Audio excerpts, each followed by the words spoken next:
بسم الله الرحمن الرحيم إن الحمد لله نحمده ونستعينه ونستغفره ونؤمن به ونتوكل عليه ونعوذ بالله من شرور أنفسنا ومن سيئات أعمالنا من يهده الله فلا مضل له ومن يضلله فلا هادي له وأشهد أن لا إله إلا الله وحده لا شريك له وأشهد أن محمدا عبده ورسوله الذي أرسله بالحق بشيرا ونذيرا وداعيا إلى الله بإذنه سراجا وقمرا منيرا أما بعد فقد قال الله تعالى في كلامه المجيد وفي فرقانه الحميد أعوذ بالله من الشيطان الرجيم بسم الله الرحمن الرحيم والعصر إن الإنسان لفي خسر إلا الذين آمنوا وعملوا الصالحات وتواصوا بالحق وتواصوا بالصبر عن أبي هريرة رضي الله عنه قال قال رسول الله صلى الله عليه وسلم من دعا هدى كان له من الأجر مثل الأجور من تبعه لا ينقص ذلك من أجورهم شيئا ومن دعا إلى الضلالة كان له من الإثم مثل الأثام من تبعه لا ينقص ذلك من أثامهم شيئا রাহু মুসলিম। আলহামদুলিল্লাহ, সমস্ত প্রশংসা ওই আল্লাহ সুবহানাহু ওয়া তাআলার জন্য যে আমাদেরকে আজকের এই জুমার সালাতে উপস্থিত হওয়ার তৌফিক দান করেছেন। তাই সবাই মহান আল্লাহর শুকরিয়া আদায় করি আলহামদুলিল্লাহ। অগণিত দরুদ ও শান্তি বর্ষিত হোক আখিরি পয়গম্বর বিশ্ব নবী মুহাম্মদ সাল্লাল্লাহু আলাইহি ওয়াসাল্লামের উপর। আল্লাহুম্মা সাল্লি আলাইহি আল্লাহুম্মা বারিক আলাইহি। আজকের খুতবার আলোচ্য বিষয় হচ্ছে হকের দাওয়াত। হকের দাওয়াতের উপরে কোরআন ও সহিহ হাদিস থেকে তথ্যবহুল সংক্ষিপ্ত বিবরণ উপস্থাপন করতে সচেষ্ট থাকব। আমা তৌফিক ইল্লা বিল্লাহ আলাইহি তাওয়াক্কালতু ইলাইহি মুনীব। বক্তব্যের শুরুতে আপনাদের প্রতি আমাদের আন্তরিক দাবি থাকছে এই যে মাঝখানের যে কাতারগুলো রয়েছে, কাতারগুলো যথেষ্ট ফাঁকা আছে, কাতারগুলো পরিপূর্ণ করে বাকিদের বসার সুযোগ করে দেবেন। এটা আপনাদের প্রতি আমাদের প্রথম আন্তরিক অনুরোধ। দ্বিতীয় বিষয়টা হচ্ছে এই, আমরা আমাদের অবস্থান থেকে আন্তরিকভাবে চেষ্টা করব পবিত্র কোরআন ও সহিহ হাদিস থেকে তথ্যবহুল আলোচনাটুকু উপস্থাপন করার জন্য। সেই ক্ষেত্রে আল্লাহ সুবহানাহু ওয়া তাআলা আমাকে এবং আমরা এখানে যারা উপস্থিত হয়েছি প্রত্যেককে আজকের আলোচনাটুকু মনোযোগ সহকারে শ্রবণ করা এবং তা অনুযায়ী যেন আমাদের বাস্তবিক জীবনে প্রয়োগ করার তৌফিক দান করি সবাই আল্লাহুম্মা আমিন। আমি আপনাদের সামনে মহাগ্রন্থ আল কোরআনের ছোট্ট একটি সূরা পাঠ করেছি। মূলত আজকের খুতবার আলোচ্য বিষয় আমার সেটা নয়, যে সূরাটুকু আমি পাঠ করেছি ওই সূরাটুকুর সামষ্টিক দিক নিয়ে আলোচনা করা আজকে আমার খুতবার আলোচ্য বিষয় নয়। কিন্তু তবে এই সূরার সাথে সম্পর্কিত একটি আয়াত, ওটার সাথে মূলত আজকে আমার আলোচনাটা প্রাসঙ্গিক। আল্লাহ সুবহানাহু ওয়া তাআলা মহাগ্রন্থ আল কোরআনের এই ছোট্ট সূরায় বলছেন যে ইন্নাল ইনসানা লাফি খুসর, নিশ্চয়ই সকল মানুষ ক্ষতির মধ্যে নিমজ্জিত। কে ডাক্তার, কে ইঞ্জিনিয়ার, কে চিকিৎসক, কে রাজনৈতিক ব্যক্তিত্ব, যত কিছু আছে সকল মানুষকে আল্লাহ সুবহানাহু ওয়া তাআলা বলছেন যে ইন্নাল ইনসানা লাফি খুসর, নিশ্চয় সকল মানুষ ক্ষতির মধ্যে নিমজ্জিত। উক্ত আয়াতের পরে আল্লাহ সুবহানাহু ওয়া তাআলা বেশ কিছু শর্ত আরোপ করেছেন যে এই শর্তগুলো যারা মেনে চলবে, এই বৈশিষ্ট্য যারা অর্জন করবে তাদেরকে ছাড়। সেই দৃষ্টিকোণ থেকে একটা হচ্ছে তাওয়াসাউ বিল হক, হকের দাওয়াত দেওয়া। আজকে গোটা পৃথিবীতে প্রায় 700 কোটি মানুষের বসবাস। সেই ক্ষেত্রে 1938 সালে ব্রিটিশ প্রধানমন্ত্রী অ্যান্থনি ইডেন বলেছিলেন যে আজকের যুগে গোটা বিশ্ব জগৎ যেভাবে আজকে আমরা ধ্বংসের দিকে একের পর এক কার্যক্রম চালিয়ে যাচ্ছি, যদি ভিন্ন গ্রহ থেকে একজন মানুষ এই পৃথিবীতে আসে তাহলে আমাদের অবস্থাটা আর সুস্পষ্ট হবে। ঠিক তার 3 বছর পরে গোটা বিশ্ব দেখলো দ্বিতীয় বিশ্বযুদ্ধ। 1945 সালে জাপানের হিরোশিমা এবং নাগাসাকি শহরে যেই দুইটা পারমাণবিক বোমা নিক্ষেপ করা হয়েছিল, ওই দুটো পারমাণবিক বোমা নিক্ষেপের কারণে কত লাখ যে মানুষ প্রাণহানি ঘটেছে, এবং ওই দ্বিতীয় বিশ্বযুদ্ধের কারণে কয়েক কোটি মানুষের প্রাণ গেছে। সেখান থেকে আজকে কিন্তু আমরা পিছিয়ে নেই। আজকে প্রত্যেকটি দেশ পারমাণবিক বোমা নিজেদেরকে রক্ষার জন্য যদিও তৈরি করছে, কিন্তু আসলে আমাদের মধ্যে যে মানবিকতা বোধ, মনুষ্যত্ব দিন দিন ক্রমশ হারিয়ে দিচ্ছে। সেই ক্ষেত্রে বর্তমান যে বিশ্ব জগৎ, যাতে আমরা একজন অপরজন আসলে কিভাবে ক্ষতি হচ্ছে, কিভাবে আমি নিজেকে ক্ষতির মধ্যে জড়িয়ে নিচ্ছি, আমরা আসলে বাস্তবিকভাবে উপলব্ধি করছিও না, করার চেষ্টাও করছি না। সেই কারণে আল্লাহ সুবহানাহু ওয়া তাআলা বলছেন যে ইন্নাল ইনসানা লাফি খুসর, নিশ্চয় সকল মানুষ ক্ষতির মধ্যে নিমজ্জিত। আজকে আমরা যারা মসজিদে এখন উপস্থিত হয়েছি, আজকে যদি সত্যিকার অর্থে একটা গবেষণা চালানো হয় যে আমরা কে কতটুকু শান্তিতে আছি, হয়তোবা আমাদের রেজাল্ট, আমাদের ফলাফল কোন দিকে যাবে আমি হয়তো ব্যক্তিগতভাবে উপলব্ধি করতে পারি।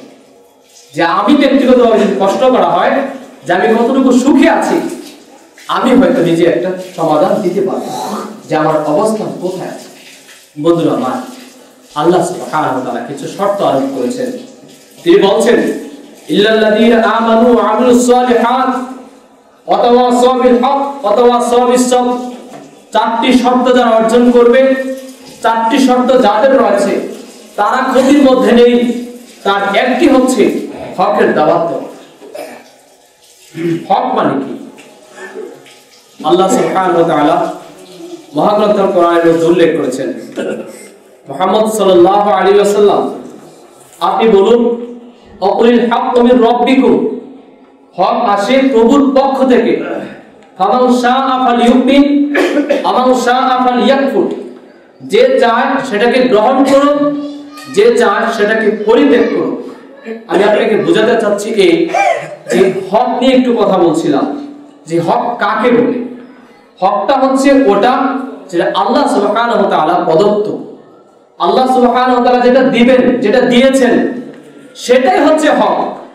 বাস্তবিকভাবে আমার আপনার মস্তিষ্কে দ্বারা কখনো আসলে জাস্টিফাই করতে পারবো না যে কোনটা হক। আমার মস্তিষ্ক প্রসূত চিন্তা ভাবনায় কখনো হকটা প্রকাশ হবে না। সে কারণে আল্লাহ মুহাম্মদ সাল্লাল্লাহু আলাইহি ওয়াসাল্লামকে বলছেন আকুলিল হাক্কু মির রাব্বিকুম। মুহাম্মদ সাল্লাল্লাহু আলাইহি ওয়াসাল্লাম আপনি বলুন যে হক আসে প্রভুর পক্ষ থেকে। ফামান শাআ ফালইউমিন ওয়া মান শাআ ফালইয়াকফুর, যে চায় সেটাকে গ্রহণ করুন এবং যে না চায় সেটাকে বর্জন করুন। এটাতে আল্লাহ সুবহানাহু ওয়া তাআলা চার কোষা কিছু আছে যায় না। দেখুন আজকে গোটা পৃথিবীতে মানুষের যে সংখ্যাটা আমি বললাম, সত্যিকার অর্থে কতজন মানুষ আল্লাহ সুবহানাহু ওয়া তাআলার ইবাদত করছে একটু চিন্তা করুন।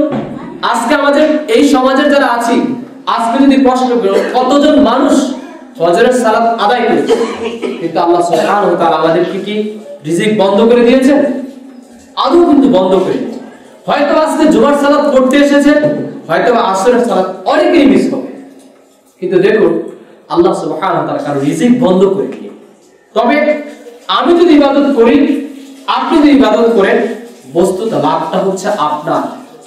আল্লাহ সুবহানাহু ওয়া তাআলা, আমি যদি সিজদা নাও করি, আল্লাহ সুবহানাহু ওয়া তাআলার যে আধিপত্য রয়েছে, সে আধিপত্যের অবস্থান থেকে এক চুল সরবে না। কিন্তু আমি যদি ইবাদত করি, সেটা মূলত আমার লাভ। আমি যদি হকের দাওয়াত দিই, মূলত সেটা আমার লাভ। আজকে আমাদের আলোচনাটুকু আমরা যেভাবে সাজানোর চেষ্টা করেছি, তা হচ্ছে এই 5টি ধাপে আমরা আজকের আলোচনাটুকু সমাপ্ত করার চেষ্টা করব। আপনাদের কাছে আমি প্রথমে একটু মনোযোগ আকর্ষণ করছি, আলোচনাটুকু একটু মনোযোগ সহকারে শ্রবণ করবেন। আমি একান্তভাবে বিশ্বাসী আলোচনাটুকু আমাদের প্রত্যেকের ব্যক্তিগত জীবনে অনেক সফলতা অর্জন করবে ইনশাআল্লাহ। আল্লাহ সুবহানাহু ওয়া তাআলা মহাগ্রন্থ কোরআনের সূরা আল ইমরান 103 নম্বর আয়াতে বলছেন, আলতাকুম মিনকুম উম্মাতুন ইয়াদউনা ইলাল খায়র, তোমাদের মধ্যে এমন একটা দল থাকা উচিত যারা মানুষকে কল্যাণের দিকে আহ্বান করবে। আল্লাহ সুবহানাহু ওয়া তাআলা মহাগ্রন্থ কোরআনের সূরা আল ইমরানের 110 নম্বর আয়াতে বলছেন, কুনতুম খায়রা উম্মাহ উখরিজাত লিন-নাস তা'মুরুনা বিল মা'রুফ ওয়া তানহাউনা আনিল মুনকার, তোমরাই হচ্ছে সর্বোত্তম জাতি, সর্বশ্রেষ্ঠ জাতি, যারা মানুষকে কল্যাণের দিকে আহ্বান করবে, সৎ কাজের আদেশ দিবে, মন্দ কাজ থেকে নিষেধ করবে। সহিহ বুখারীর একটি হাদিস, রাসূল সাল্লাল্লাহু আলাইহি ওয়াসাল্লাম বলছেন, বাল্লিগু আন্নী ওয়ালাউ আয়া, তোমরা আমার পক্ষ থেকে একটা কথাও যদি জানা থাকে তাহলে তা প্রচার করো। এই বাল্লিগু শব্দটি আরবি ব্যাকরণ অনুযায়ী সেটা হচ্ছে আমরের সিগা। আমরের একটা সিগা হচ্ছে এই বাল্লিগু, তোমরা প্রচার করো। আমি আপনাকে এটা দিয়ে বোঝাতে চাচ্ছি এই, আমরা যেহেতু এখন ইংরেজি ভাষায় অনেকটা শিক্ষিত, মানে সমাজের যারা ইংরেজি ভাষা জানে কম বেশ, তাদেরকে মোটামুটি সমাজের মানুষ শিক্ষিত হিসাবে গণনা করে। এটা একটা আমাদের সামাজিক প্রবণতা। এই সামাজিক প্রবণতাটা আসলে মূলত আমরা শুরু করি। এটা যখন ব্রিটিশরা এদেশে শাসন করেছে, তখন থেকেই একটা নীতি চালু করে গেছে যে যে একটু ইংরেজি ভালো জানে সেই হচ্ছে একটু শিক্ষিত। এই নীতিটা আগে থেকেই চলে আসছে। আমি এই উদাহরণটা আপনাকে এই কারণে দিতে চাচ্ছি যে ইম্পারেটিভ সেন্টেন্স একটা বলতে একটা কথা আছে, আদেশমূলক বাক্য। তো আরবির বিষয়টা হয়তো আপনি বুঝবেন না, তাই তুলনা করতে গিয়ে আমি ওই ইংরেজির ভাষার উদাহরণটা আনলাম। যে ইম্পারেটিভ সেন্টেন্স যেভাবে বলা হয়, যে অর্ডার, আদেশ করা হয় যে ওপেন দ্য ডোর, দরজাটা খোলো, শিক্ষক ছাত্রকে আদেশ করছেন, আল্লাহ নবী এই বাল্লিগু দ্বারা আদেশ করছেন। তিনি বলছেন বাল্লিগু আন্নী ওয়ালাউ আয়া, তোমরা যদি একটা কথাও যদি আমার জানা থাকে তাহলে তা প্রচার করো, পৌঁছে দাও।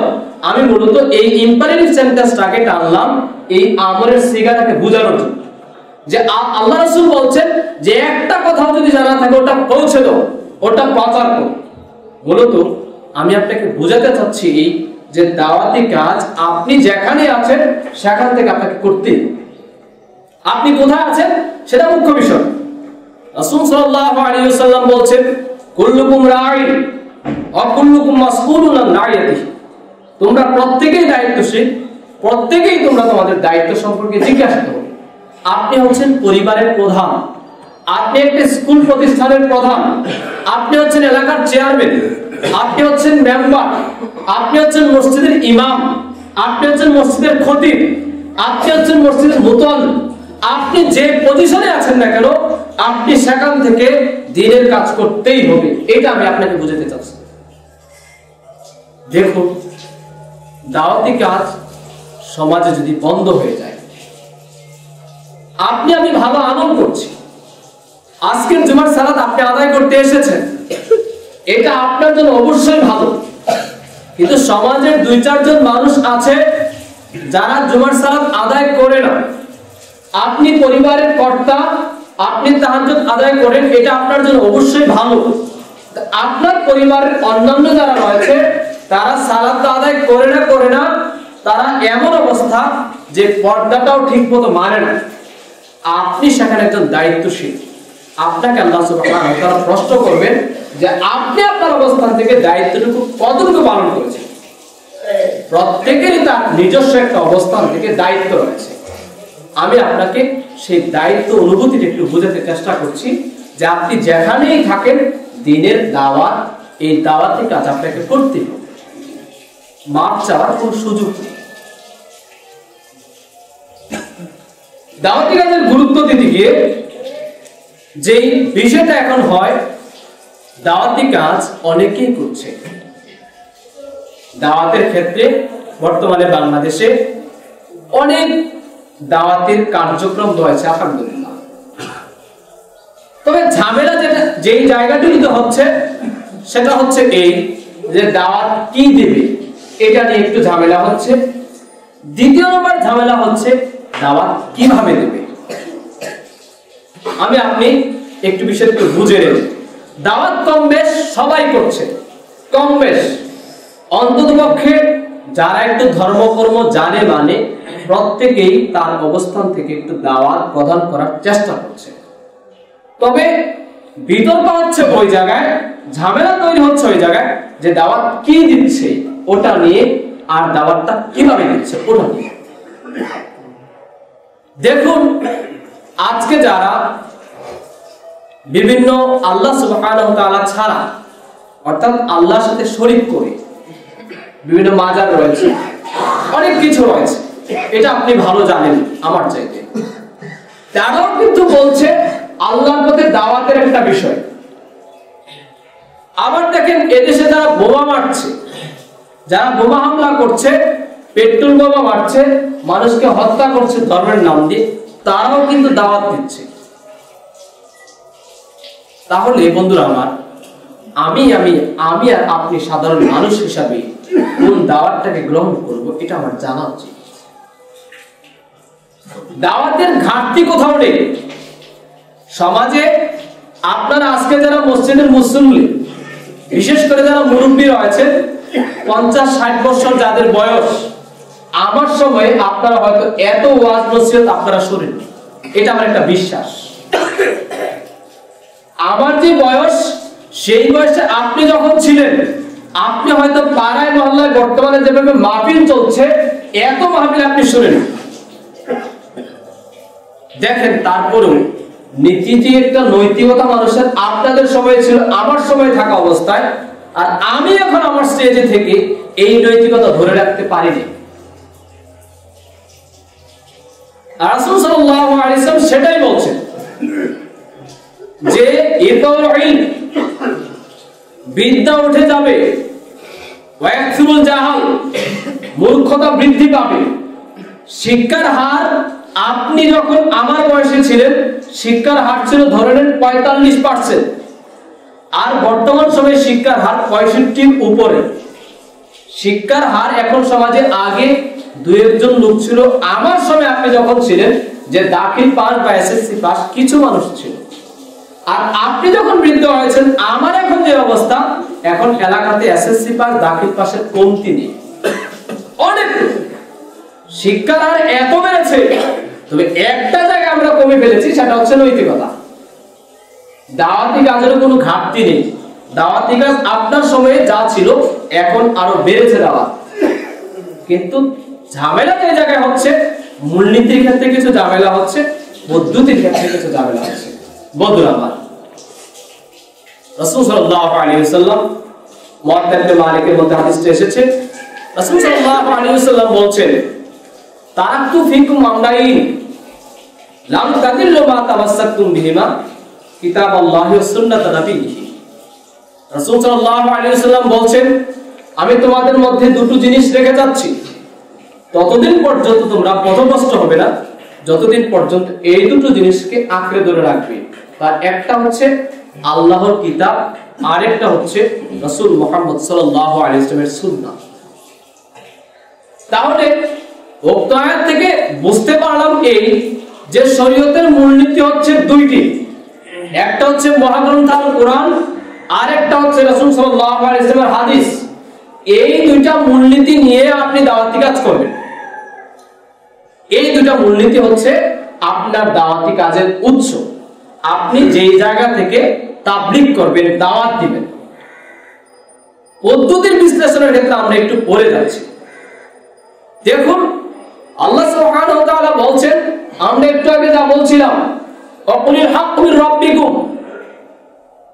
আল্লাহ সুবহানাহু ওয়া তাআলা মহাগ্রন্থ কোরআনের বেশ কয়েকটি আয়াত এইভাবে উল্লেখ করেছেন, ওয়াকুলিল হাক্কু মির রাব্বিকুম ফালা তাকুনান্না মিনাল মুমতারিন, ওয়াকুলিল হাক্কু মির রাব্বিকুম ফামান শাআ ফালিউমিন ওয়া মান শাআ ফালিয়াকফুর। এইভাবে অনেকগুলো আয়াত আছে। আমি আপনাকে বোঝাতে চাচ্ছি যে আপনি তাবলীগ যা করবেন তা হতে হবে আল্লাহ সুবহানাহু ওয়া তাআলার পক্ষ থেকে, আর সেটা একমাত্র ওহী ছাড়া আর কোনো কিছু সম্ভব নয়। আমরা জানি ওহী হচ্ছে দুই প্রকার, ওহী মাতলু, ওহী গায়রে মাতলু। একটা হচ্ছে মহাগ্রন্থ কোরআন, আর একটা হচ্ছে রাসূল সাল্লাল্লাহু আলাইহি ওয়াসাল্লামের হাদিস। এখন সমাজে কোনো ব্যক্তি যদি এই কথা প্রচার করে, এমন যে কোনো মানুষ যদি 5 ওয়াক্ত সালাত আদায় করে, দেখুন তাবলীগ করছে, আমি দাওয়াত দিচ্ছি যে আপনি যদি 5 ওয়াক্ত সালাত আদায় করেন তাহলে আল্লাহ সুবহানাহু ওয়া তাআলা আপনাকে 500 বছর জাহান্নামের আগুন থেকে রক্ষা করবে। তাবলীগ ঠিক আছে, তবে এখন ঝামেলা যে জায়গা হচ্ছে, আমি যা বলছি ওটা কি কোরআন থেকে আসছে না হাদিস থেকে আসছে? এই আমি যে আপনাকে তাবলীগ করলাম তা কিন্তু কোরআন হাদিসের কোথাও নেই। তাবলীগ ঠিক আছে, যে কোনো ব্যক্তি যদি 5 ওয়াক্ত সালাত আদায় করে তাহলে 500 বছর পর্যন্ত সে জাহান্নামের আগুন থেকে রক্ষা পাবে। খুবই সুন্দর। ঝামেলা হচ্ছে ওই জায়গায় যে আমি যে আপনার সামনে বক্তব্য দিলাম, ওই বক্তব্যটা পবিত্র কোরআন ও সহিহ হাদিসে আছে কি, ওটা হচ্ছে আরেকটা ঝামেলা। বন্ধুরা আমার, মানুষকে আমি আপনি যদি ইচ্ছাও করি যে দিনের পথে নিয়ে আসবে, আল্লাহ যদি না চান ওই লোক কি দিনের পথে আসবে? আসবে না। দেখুন, আমরা খুতবায় প্রায় সময় পড়ি, যত খতিব আছে অধিকাংশ খতিবের আপনি শুনে থাকবেন যে মাইয়াহদিহিল্লাহু ফালা মুদিল্লা লাহু, আমি পাঠ করেছি, ওয়া মাইয়ুদ্লিল ফালা হাদিয়া লাহু। আল্লাহ সুবহানাহু ওয়া তাআলা যাকে হেদায়েত দেন তাকে কেউ পথভ্রষ্ট করতে পারে না, আর আল্লাহ যাকে পথভ্রষ্ট করেন তাকে কেউ হেদায়েত প্রদান করতে পারে না। সুতরাং আমি যদি একজন মানুষকে এই মূলনীতি থেকে বের হয়ে তাকে ইসলামের দিকে আকৃষ্ট করার জন্য চমৎকার ভাষা থাকে, আমার চমৎকার হাদিস থাকে, আর সেই কথা যদি কোরআন এবং সহিহ হাদিসে না থাকে, আপনি বিশ্বাস করবেন আল্লাহ সুবহানাহু ওয়া তাআলা আমার হাজারো ইচ্ছা আছে, কিন্তু ওই লোককে আল্লাহ যদি কবুল না করে ওই লোক কখনো হেদায়েত প্রাপ্ত হবে না। দেখুন, রাসূল সাল্লাল্লাহু আলাইহি ওয়াসাল্লাম তার উপরে কোরআন নাযিল হয়েছে। সর্বশেষ নবী, তিনি তার চাচাকে রক্ষা করতে পারেননি। তিনি তার চাচাকে বলছেন, চাচা আপনি শুধু বলেন যে লা ইলাহা ইল্লাল্লাহ, এই কথা আপনি বলেন, বললেই আমি আল্লাহ সুবহানাহু ওয়া তাআলার কাছে সুপারিশ করব। আবু জাহেল সহ আর যারা ছিল তারা বলছে, আপনি কি আব্দুল মুত্তালিবের ধর্ম ছেড়ে দিবেন? তো বলছে না, মৃত্যুর শেষ মুহূর্তে বলছে যে আমি আব্দুল মুত্তালিবের ধর্মে থাকলাম। দেখুন, আল্লাহ নবীর চাচা রাসূল সাল্লাল্লাহু আলাইহি ওয়াসাল্লাম চাচাকে তিনি রক্ষা করতে পারেননি। আর আমি আপনি মানুষকে দিনের পথে দাওয়াত দিচ্ছি, মূলনীতি থেকে বিচ্যুত হয়, মূলনীতি থেকে বিচ্ছিন্ন হয়। আমি হয়তো ভাবছি তা এই যে কথাগুলো তো খুবই সুন্দর, যে মানুষ চলে আসবে, কিন্তু বন্ধুরা আমার, আল্লাহ যদি কোনো মানুষকে হেদায়েত প্রদান করতে না চান তাহলে আমার আপনার যত শক্তি থাক ওই শক্তি দ্বারা কোনো মানুষকে হেদায়েত প্রদান করা সম্ভব নয়। ঠিক অনুরূপ ভাবে আমি আপনি যদি আমরা আরো শেষ প্রসঙ্গে আরো আসবো, যে বোমা হামলা করুন, মানুষকে একটা আতঙ্ক তৈরি করে ধর্মের প্রতি আকৃষ্ট করুন, খুব ভালো চিন্তা ভাবনা। তো আল্লাহ যে নিষেধ করেছেন, রাসূল সাল্লাল্লাহু আলাইহি ওয়াসাল্লাম যে করতে বলেননি, এই কারণে বোমা হামলা আমার দৃষ্টিতে যদি ভালো মনে হয়, আমি মনে করছি যে খুব একটা সুন্দর পদ্ধতি, যে একটা সিনেমা হলে একটা বোমা মেরে দেব, তাহলে সমাজের অন্যান্য যারা যুবক আছে তারা হয়তো আর ওই সিনেমা হলে যাবে না। চিন্তা ভাবনা খুবই পরিষ্কার।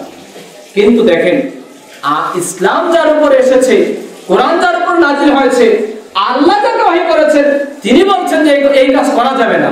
এখন আমার চিন্তা ভাবনা যদি অনেক কিছু আসেও রাসূল সাল্লাল্লাহু আলাইহি ওয়াসাল্লামের ওই শরীয়তের দিকে তাকিয়ে আমার সব চিন্তা ভাবনাকে ধ্বংস করতে হবে।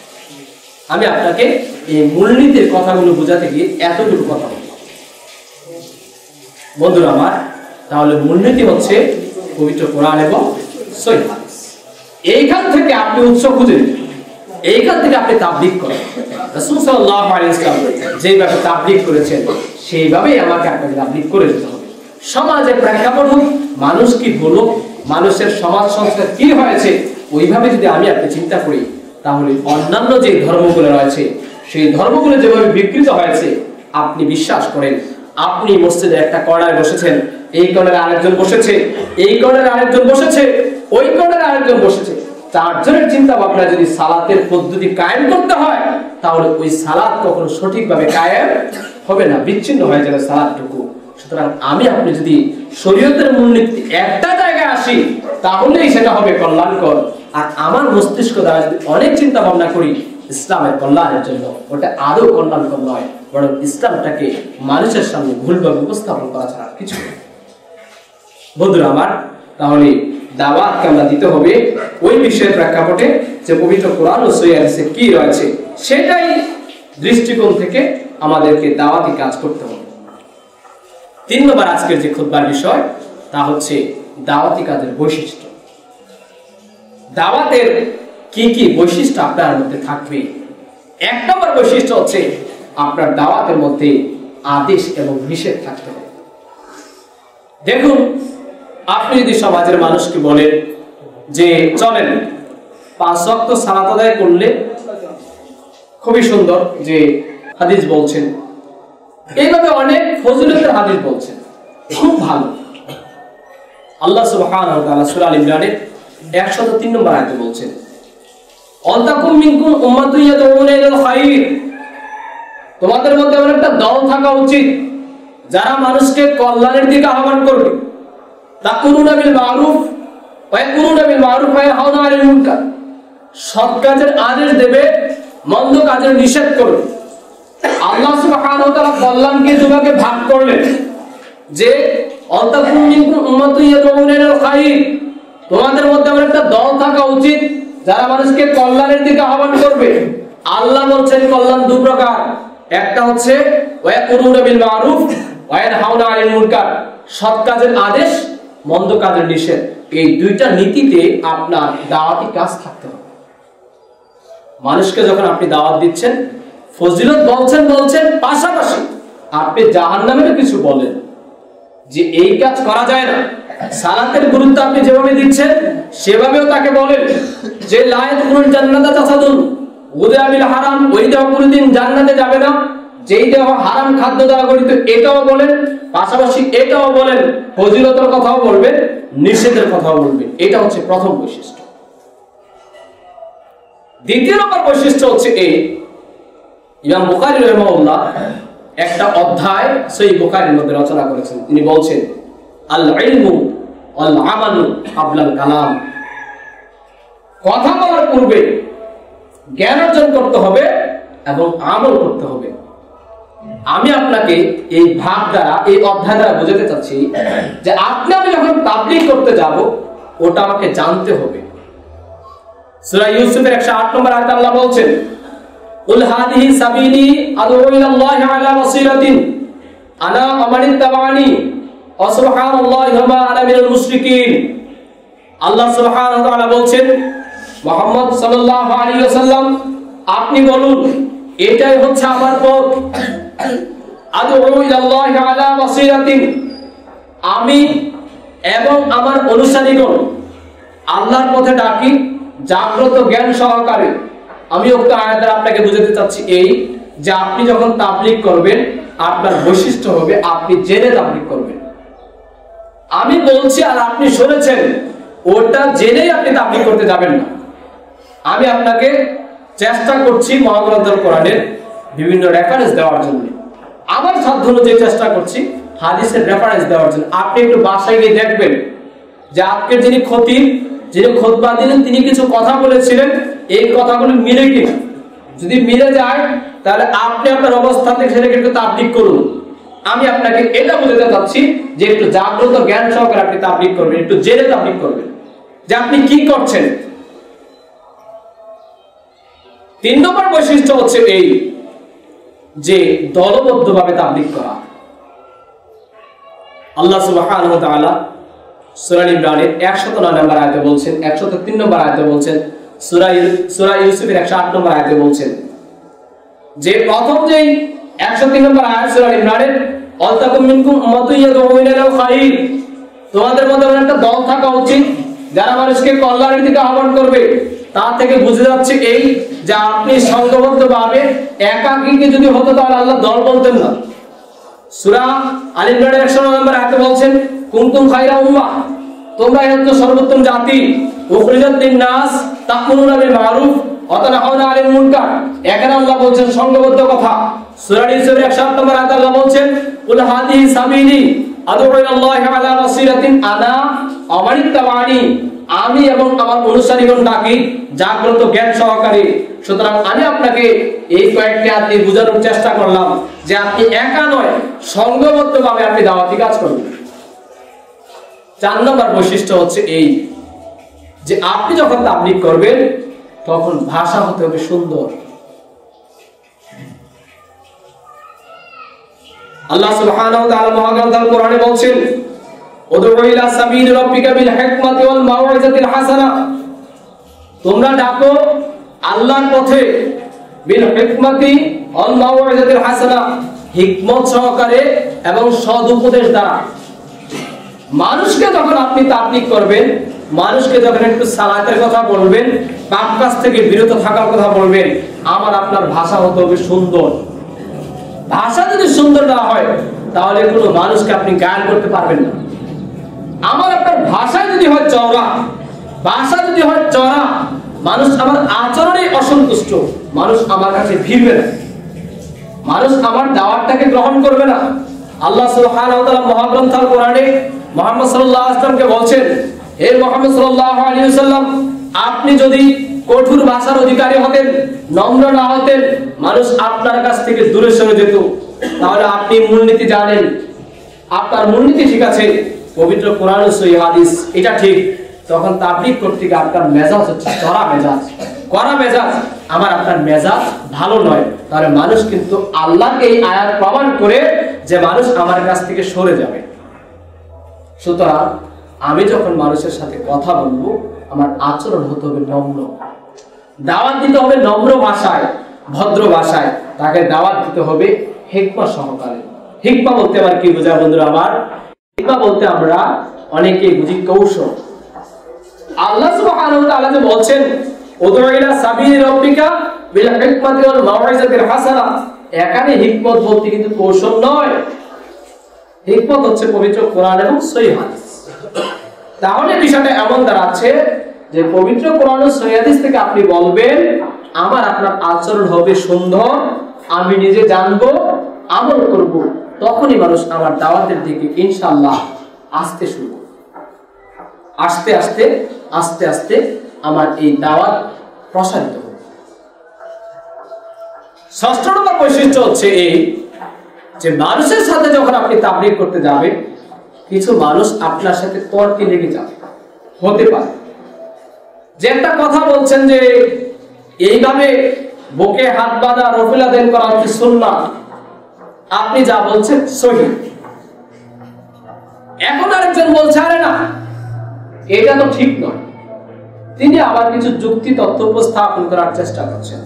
দেখুন আল্লাহ কি বলছেন, আল্লাহ বলছেন অমাউইজাতুল হাসানাহ ওয়া জাদিলহুম বিল্লাতী হিয়া আহসান, যদি তর্ক করতেই হয় তাহলে উত্তম পন্থায় যেন তর্ক করা হয়। মানুষের সাথে একজন লোক যদি বুকে হাত নাও বাঁধে, রফুল আদান নাও করে, আমার সালাত কি নষ্ট হবে? আমার কথা বলে বুঝতে পারেন আপনি? আপনি একজন মানুষকে দাওয়াত দিচ্ছেন যে ভাই বুকে হাত বাঁধা রফুল আদান করা হচ্ছে সুন্নাত, দলিল সহিহ বুখারী এত পৃষ্ঠা, সহিহ মুসলিম এত পৃষ্ঠা। এখন সে যদি না মানে তাকে কি আপনি পিটিয়ে বুকে হাত বাঁধাবেন? রফুল আদান কি পিঠে করাবেন? দেখুন আল্লাহ সুবহানাহু ওয়া তাআলা বলছেন মুহাম্মদ সাল্লাল্লাহু আলাইহি ওয়াসাল্লামকে, লাস্তা আলাইহিম মুসাইয়িদ, মুহাম্মদ সাল্লাল্লাহু আলাইহি ওয়াসাল্লাম আপনাকে আমি দারোগা করে পাঠাই যে আপনি মানুষকে পিটিয়ে হেদায়েতের দিকে ধাবিত করবেন, এটা কিন্তু আপনাকে বলা হয়নি। সুতরাং আমার আপনার কাজ হচ্ছে মানুষের কাছে দাওয়াত পৌঁছে দেওয়া। কোনো মানুষ যদি না মানে এটা একান্ত তার ব্যক্তিগত বিষয়। অন্তপক্ষে সে বলতে পারবে না যে বুকে হাত বাঁধা যে একটা সুন্নাত, রকনের দিন করা যে একটা সুন্নাত। আল্লাহ রাসূল বলছেন যে কোনো মানুষ যদি মসজিদে প্রবেশ করে সে যেন বসার পূর্বে 2 রাকাত সালাত আদায় করে। এটা আপনি আজকে জানলেন। কোনো মানুষ যদি না মানে এটা একান্ত তার ব্যক্তিগত বিষয়। না মানে আগে তো আপনি পৌঁছেছেন, এখন সেই ক্ষেত্রে আপনার কার্যক্ষমতা কি আমরা একটু পরে আলোচনা করি। কার্যক্ষমতা কার উপরে আপনি কিভাবে আইনটা প্রয়োগ করবেন। আবু সাঈদ খুদরী রাদিয়াল্লাহু আনহু থেকে বর্ণিত একটা হাদিসটি বর্ণিত আছে সহিহ বুখারীতে। তিনি বলছেন রাসূল সাল্লাল্লাহু আলাইহি ওয়াসাল্লাম বলছেন, মান রাআ মিনকুম মুনকারান ফালিয়ুগাইয়ির বিয়াদিহি ওয়া ইল্লাম ইয়াস্তাতি'হু বিলিসানিহি ওয়া ইল্লাম ইয়াস্তাতি' বিকলবিহি ওয়া যালিকা আযআফুল ঈমান। রাসূল সাল্লাল্লাহু আলাইহি ওয়াসাল্লাম আবু সাঈদ খুদরী রাদিয়াল্লাহু আনহু থেকে বর্ণিত, তিনি বলছেন রাসূল সাল্লাল্লাহু আলাইহি ওয়াসাল্লাম বলেছেন যে তোমাদের মধ্যে কেউ যখন কোনো মন্দ কাজ দেখবে সে যেন সেটাকে হাত দ্বারা বাধা প্রদান করে। ওয়া ইল্লাম ইয়াস্তাতি' বিকলবিহি, কেউ যদি বিলিসানিহি, কেউ যদি ওই হাত দ্বারা বাধা প্রদান করতে সম্ভব না হয় সে যেন মুখ দ্বারা করে। ওয়া ইল্লাম ইয়াস্তাতি' বিকলবিহি, যদি এটাও সম্ভব না হয় তাহলে সে যেন অন্তপক্ষে অন্তরে হলো ঘৃণা। তাহলে বন্ধুরা আমার, এই হাদিসের প্রয়োগ করে দেখেন, আপনি হচ্ছেন পরিবারের প্রধান, আপনার ছেলে সালাত আদায় করে না, আর আমি হচ্ছি পরিবারের বাহিনী, সমাজের সাধারণ একজন মানুষ। এখন আমার কিন্তু এই ভূমিকা নেই যে আপনার ছেলে যদি সালাত আদায় না করে আমি তাকে পিটাবো, এই ক্ষমতা আমার নেই। আমি হচ্ছে আপনার পরিবারের বাহিরে একজন মানুষ, সমাজের মানুষ, 5 ওয়াক্ত সালাত আদায় করতে আসে আলহামদুলিল্লাহ। আর আপনি হচ্ছেন পিতা, আপনিও সালাত আদায় করতে আসেন। তাহলে রাসূল সাল্লাল্লাহু আলাইহি ওয়াসাল্লামের এই হাদিস, আপনি আপনার সন্তানের উপরে প্রথম যে বাক্যটা, যেমন রামিকুম মুনকারান ফালিয়ুগাইয়ির বিয়াদিহি, কেউ যদি কোনো মন্দ কাজ দেখে সে যেন সেটাকে হাত দ্বারা বাধা প্রদান করে, আপনি পিতা হিসেবে আপনার সন্তানকে ইচ্ছে মতো পিটাতে পারেন, এটা আপনার উপর অধিকার। আর আমি একজন সাধারণ মানুষ, বাইরের মানুষ, আমার অত ভূমিকা নেই যে আপনার সন্তানকে রাস্তায় ধরে পিটাবো। আমি হয়তো দিনের খাতিরে তাকে বলবো যে 5 ওয়াক্ত সালাত আপনি আদায় করবেন। একই হাদিস বিভিন্ন প্রেক্ষাপটে পরিবর্তন হচ্ছে, স্তর ভাগ হচ্ছে, আমি আপনাকে ওটা বোঝানোর চেষ্টা করছি। তাহলে আমরা যেটা বলছিলাম যে দাওয়াতের বৈশিষ্ট্য কি, আপনি কোন কোন বৈশিষ্ট্য আপনার মধ্যে থাকতে হবে। 4 নম্বর বিষয় হচ্ছে এই দাওয়াতের উপকারিতা। সহিহ মুসলিমের একটা হাদিসটা আবু দাউদে বর্ণিত হয়েছে। হাদিস বর্ণনা করেছেন আবু হুরায়রা রাদিয়াল্লাহু আনহু। তিনি বলছেন রাসূল সাল্লাল্লাহু আলাইহি ওয়াসাল্লাম বলেছেন, মান দাআ হুদান কানা লাহু মিনাল আজরি মিসলাল উজুরি মান তাবিআহু।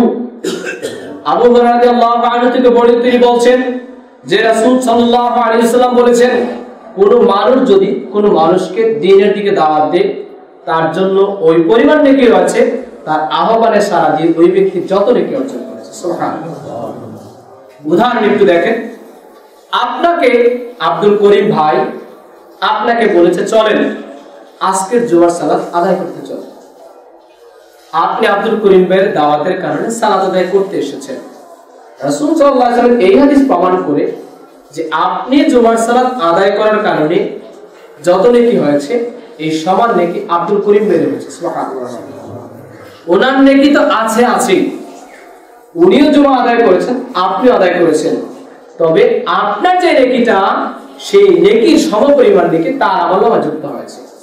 দেখুন, আমি আপনি হয়তো ভাবছি তাহলে তো কারো দাওয়াত গ্রহণ করা যাবে না। কেন? তার কারণ হচ্ছে যে আমি যে সালাত আদায় করলাম আমার নেকিটা আব্দুল করিম ভাই নিয়ে যাচ্ছে। আল্লাহ রাসূল বলেন, লা ইয়ানকুসু যালিকা মিন আসামিহিম শাইআ, লা ইয়ানকুসু যালিকা মিন উজুরিহিম শাইআ। তবে যে ব্যক্তি নেকি অর্জন করলো তার নেকি থেকে এক পরিমাণ নেকিও কমতি করা হবে। সুবহানাল্লাহ।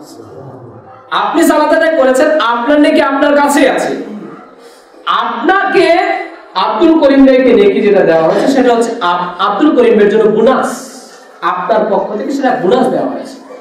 আপনি যে নেকি অর্জন করেছেন সমপরিমাণ নেকি বোনাস হিসেবে ওনার আমলনামায় যুক্ত হয়েছে। দেখুন হাদিসের শেষাংশ আল্লাহ রাসূল বলছেন, আমান দাআ ইলা দালালা কানা লাহু মিনাল ইসমি মিসলা আসামি মান তাবিআহু।